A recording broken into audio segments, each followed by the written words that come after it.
Well, hello everyone. Today we're going to change things up just a little bit because as expected, Calgary is getting an early start to its spring market. So to help you make the most of it, for this video I'm still going to provide a market update, but I thought I'd share two standout strategies to win in Calgary real estate in 2024. Making money in Calgary real estate has always been my passion, and this year presents some unique opportunities we haven't typically talked about on our channel. The market is moving fast and you want to get to the head of the game. All right, let's get after it. Okay, so I'm happy to share that Calgary is off to a better start this year than we had last year. February has tightened up relative to January, with months of supply dropping to 1.1, a very tight market. Sales and prices are both up and inventory is down, so we are seeing the telltale signs of another year of low inventory conditions for buyers and sellers to navigate. The average price of a piece of real estate in Calgary is now $585,000, up considerably from January and breaking the pattern we've seen since last August, where pricing has stayed relatively flat in the $570,000 range. We are also seeing more sales this year than last, with February posting 23% more sales than we had this time last year. This pattern is followed with each of the individual asset categories as well. Detached pricing is coming in at $721,000, up by 13% from February of 2023, and followed closely by semi-detached pricing, which came in at $639,000 and up 12.7% from last year's numbers. So you've undoubtedly gotten the picture by now. The market is hot and getting hotter. So how can you take advantage of it? Well, my first win in Calgary strategy for 2024 relates to the next asset class I'm going to talk about, which is the row townhouse segment. You see, I think you should go and buy a townhouse in Calgary right now, and here's why. Townhouses have emerged as the new starter home in Calgary. They are decidedly affordable, coming in at an average price of $436,500 last month, well below the average city price. But townhouses have had an incredible run going back the last year or so. Look at this pricing graph showing them having very consistent price growth despite all of the other noise and factors that have been going on in our market for the last year. The reason I like townhouses so much is that they tick most of the boxes of a small house. They have 2 or 3 levels, so your bedrooms are separated from your living area. They almost all come with a parking stall right outside your front door, and many with a driveway and an attached garage as well. They are often just the right size with enough room to accommodate a growing family. For all of these reasons and more, townhouses have seen some of the highest rates of appreciation year over year for the last 2 years of any asset class we cover in our market updates, and I don't think that that's likely to change in the years to come.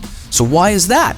Well, in order to understand the success of the townhouse segment, we need to take a look one rung down the property ladder at apartment-style condominiums, and you will see why I'm so high on row townhouses. The biggest story unfolding in Calgary real estate is that we are quickly becoming a condo town like Toronto and Vancouver. Apartment condo sales have been taking up a larger and larger piece of the overall sales market for the last couple of years, and in February their pricing averaged $329,000, up 17% from last year. But guess what? All of the people living in these condos are going to want something to trade up into in the years to come.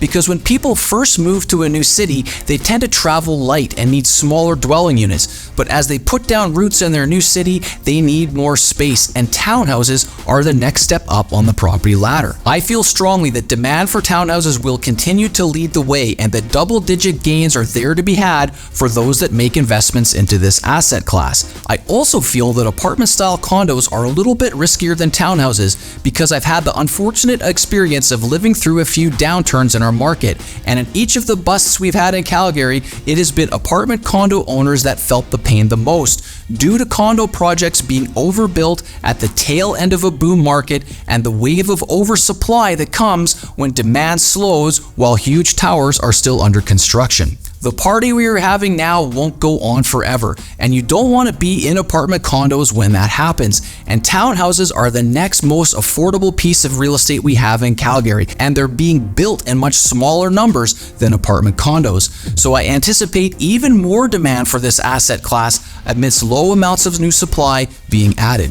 Okay, for my second winning Calgary strategy for 2024, we need to hop back into the detached segment because this year is poised to be the start of a major shift in the makeup of Calgary real estate. You see, last fall, the City of Calgary commissioned a housing affordability panel to explore how we can make real estate more affordable in Calgary, with a particular focus on increasing the supply or construction of new housing units to keep up with the demand being experienced in our city from many years of healthy net migration. One of the most controversial recommendations by the panel was that the city change the base or default zoning of single-family homes in Calgary from RC1, which permits only one dwelling unit on the property, to RCG, which allows up to 4 titled properties. It would also be possible to have basement suites in these units, meaning that old single-family home on a quiet inner street could be redeveloped into an 8-unit project, dramatically increasing the density and admittedly changing the character of these communities forever. Now, I am in favor of these zoning changes because I agree with the affordability panel that we need more development in areas serviced by schools, roads, fire, and police departments, and so on.